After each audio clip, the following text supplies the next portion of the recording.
Banner আছে এবং উর্দু যে ব্যানার আছে তার মাঝখানে নেতৃবৃন্দ থাকবেন, তার মাঝখানে রাজ্য বামফ্রন্টের নেতৃবৃন্দ থাকবেন। তারপরে আমাদের যে 13 দফা দাবির ভিত্তিতে আজকের এই মহামিছিল, সেই 13 দফা দাবি নিয়ে যে গণতন্ত্রের পুনঃপ্রতিষ্ঠার ভূমিকেন্দ্র তুলে বলছে, বাকি জায়গায় মিছিলের অন্যত্র আপনারা উপযোগ প্লেস করবেন, বাকি জায়গায় মিছিলের অন্যত্র প্লেস করবেন।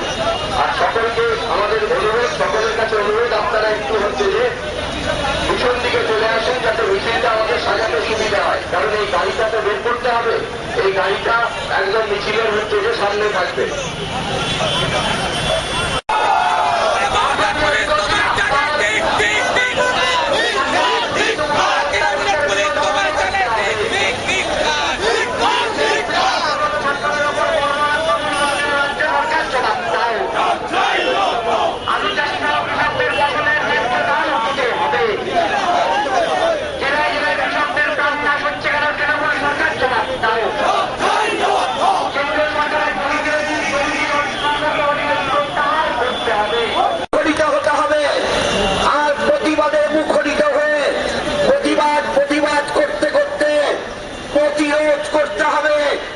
গণতন্ত্র যদি না বাঁচে তাহলে মানুষের আন্দোলন সংগ্রাম ধ্বংস হবে, তাহলে সর্বনাশ হবে। সাম্প্রদায়িক শক্তি তারা মানুষের মধ্যে বিরোধ বিভেদ জিয়ে রেখে মানুষের অনৈক্য তৈরি করবে। তাই সন্ত্রাসের বিরুদ্ধে, গণতন্ত্রের পক্ষে, মানুষের জীবন জীবিকার দাবিতে আন্দোলন সংগ্রামকে জোরদার করতে আজকে আমাদের এই মিছিলে কাজ, এক মিছিল শুরু হবে। একটু সময়ের মধ্যেই মিছিল শুরু হবে, একটু 1 মিনিট 2 মিনিটের মধ্যেই মিছিল শুরু হবে। এখন রবীন্দ্র ঘোষণা করবেন।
এই কৃষক স্বাস্থ্য বিরোধী অর্ডিন্যান্স চলছে।